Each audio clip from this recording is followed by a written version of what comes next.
Reporting live, Platinum TV, it is I, Platinum.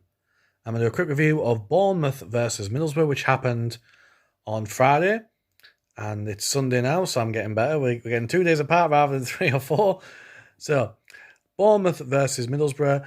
Bournemouth needing a win to really solidify their place in automatic promotion. And Middlesbrough needing a win to get back in the playoff places. Game finished a 0-0 draw. It was one of those games, it was really end-to-end stuff. It was actually pretty good. Although, I will point out it took Bournemouth, not Middlesbrough, Bournemouth, 75 minutes to have a shot on target. So that just shows you what good defending it was for Middlesbrough. Middlesbrough, on the other hand, were very quick out the... I wouldn't say we were very quick out the blocks, but we were very quick to start, and we looked like we wanted to win the game. And midway through the first half, we had we started to come into the game more and more. And then towards the end of the first half, we had a spell where we almost scored a couple of times, but good defending and good goalkeeping.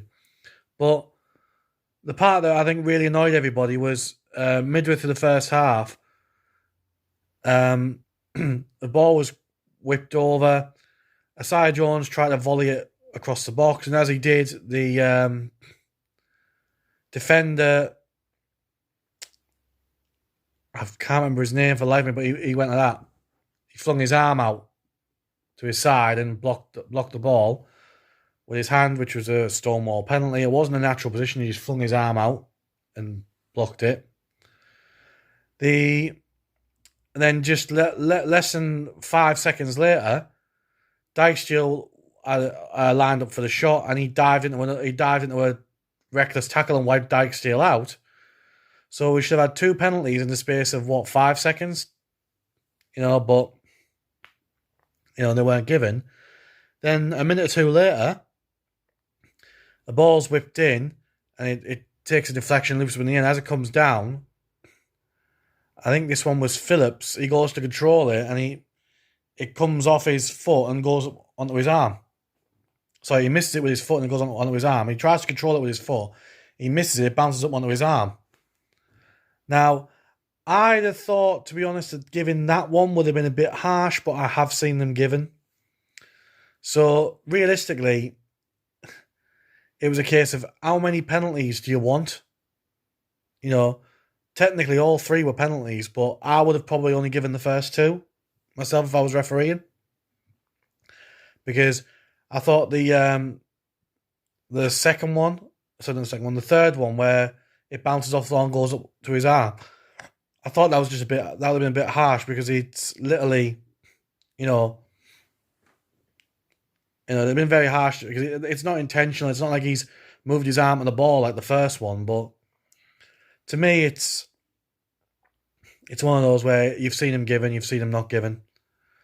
I've seen him given against us, but, never for us for some reason. Anyway, second half, again, Bournemouth started to come into the game this time. Boro again looking sharp, going forward. I think we had a Crooks header towards the end that nearly went in.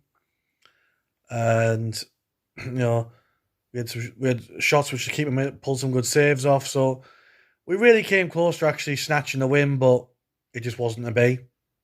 And in the end, a 0-0 draw was probably the very minimum Boro deserved from the game. I thought we deserved to win. We should have had a couple of penalties, but I'd have taken a draw before the game started. And that's 4 points now we've taken off the second place team, Bournemouth, this season. So for me, it's a good result. A 0-0 draw away from home against the team that's second in the league, that is, for me, a good result. So we've now got